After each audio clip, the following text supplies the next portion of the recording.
മാലിന്യ നിക്ഷേപ കേന്ദ്രത്തെ മലർവാടിയാക്കി പാലക്കാട് നഗരസഭ ജീവനക്കാർ. ഒരു വർഷം നീണ്ട പരിശ്രമത്തിലൂടെ കേരള ഹരിത മിഷന് നിറങ്ങളും സുഗന്ധവും ചാലിച്ച മാതൃക സമ്മാനിച്ചിരിക്കുകയാണ് നഗരസഭ ഹെൽത്ത് ഡിവിഷനിലെ ജീവനക്കാർ. പാലക്കാട് വലിയങ്ങാടിയോട് ചേർന്ന മാലിന്യ കൂമ്പാരമായി കിടന്ന 20 സെന്റ് സ്ഥലത്താണ് ശുചിത്വ കേരളത്തിനും ഹരിത കേരളത്തിനും മാതൃകയാക്കാവുന്ന ഹരിത പാർക്ക് പിറവികൊണ്ടത്.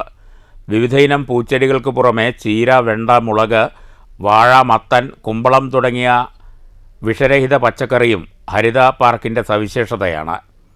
മാർക്കറ്റിനോട് ചേർന്ന മാലിന്യ കൂമ്പാരമായി കിടന്ന നഗരസഭയുടെ സ്ഥലം വീണ്ടെടുക്കാനായി ഏറെക്കാലത്തെ പരിശ്രമം വേണ്ടിവന്നു. കയ്യേറ്റവും അസാൻമാർഗിക പ്രവണതകളും ഒഴിപ്പിച്ചെടുത്താണ് ഹരിത പാർക്കിന് തുടക്കം കുറിച്ചത്. പാർക്ക് യാഥാർത്ഥ്യമായതോടെ മൂക്കുപൊത്താതെ വഴി നടക്കാനും വീട്ടിൽ കഴിയാനും മാത്രമല്ല, കൊതുകു ശല്യവും അണുശല്യവും കുറഞ്ഞതിൻ്റെ ആരോഗ്യ സന്ദേശം കൂടിയാണ് ഇവിടെ നൽകുന്നത്.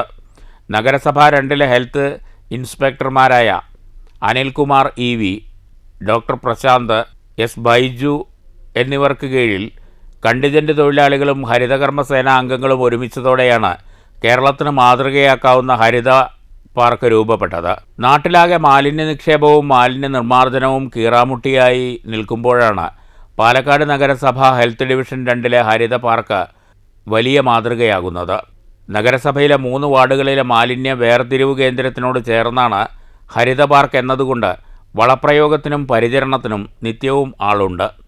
ഹരിതകർമ്മസേന അംഗങ്ങൾക്ക് ശുചിമുറി, വിശ്രമമുറി എന്നീ സൗകര്യങ്ങളോടെ മിനി MCF പ്രവർത്തിക്കുന്നതും കേരളത്തിൽ ഇവിടെ മാത്രമാണെന്നും ഹെൽത്ത് ഇൻസ്പെക്ടർ അനിൽകുമാർ പറഞ്ഞു. നേരത്തെ ഇതൊരു മാലിന്യ കൂമ്പാരമായി കിടന്നിരുന്ന സ്ഥലമാണ്.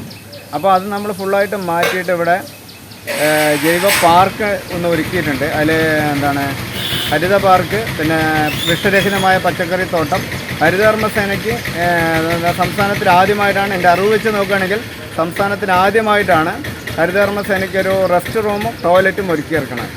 അപ്പോൾ നമുക്ക് എല്ലാവർക്കും പാലക്കാട് നഗരസഭ ഇതിനു വേണ്ടി ഹെൽത്ത് ഡിവിഷൻ 2 എല്ലാ ആൾക്കാരുടെയും സഹകരണം, അത് പറഞ്ഞാൽ ജീവനക്കാരും നമ്മുടെ ഒപ്പം വർക്ക് ചെയ്യുന്ന ആൾക്കാരും ജീവനക്കാരുടെയും ഹരിതകർമ്മസേനയുടെയും അത് പറഞ്ഞാൽ നാട്ടുകാരുടെയും നമ്മുടെ ഹെൽത്ത് ഡിവിഷൻ 2 കൗൺസിലർമാരുടെ എല്ലാവരുടെയും നിർലോഭമായ സഹകരണം കൊണ്ടാണ് ഇത് ഇങ്ങനെ ഒരു കാരണം ഒരുക്കാൻ കഴിഞ്ഞത്.